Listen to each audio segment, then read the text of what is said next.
కృష్ణా జిల్లా కొండపావులూరులో అమిత్ షా పర్యటన. NIDM campus, NDRF 10వ బెటాలియన్ను ప్రారంభించిన కేంద్ర హోంమంత్రి.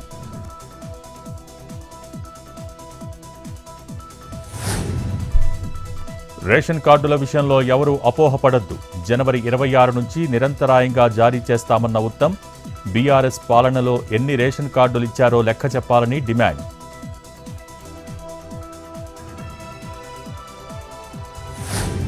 ఢిల్లీలో ఇలాంటి హింసాత్మకమైన ఎన్నికల ప్రచారం ఎప్పుడూ చూడలేదు. ప్రతిపక్షాలు ఓడిపోతాయని తెలిసే హింసకు పాల్పడుతున్నాయన్న కేజ్రీవాల్.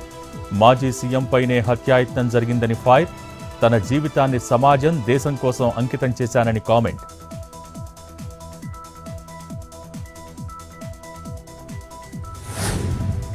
కేజ్రీవాల్పై పదే పదే దాడులు జరుగుతున్నాయి. దర్యాప్తు సంస్థలు చర్యలు తీసుకోవాలన్న సంజయ్ సింగ్. బీజేపీ మద్దతు వల్లే నిందితులను అరెస్ట్ చేయటం లేదని ఫైర్.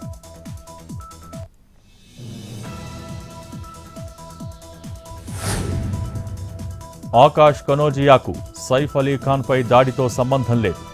ఆకాష్ను వదిలిపెడుతున్నట్టు ప్రకటించిన ముంబై పోలీసులు.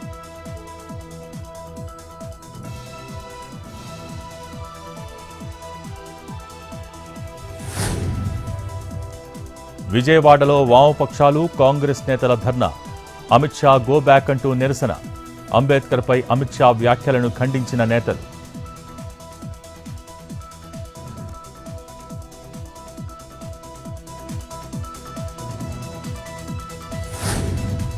బాపట్ల జిల్లా వాడరేవులో అక్రమ నిర్మాణాల తొలగింపు. రొయ్యల గ్రేడింగ్ యూనిట్ను తొలగించిన అధికారులు.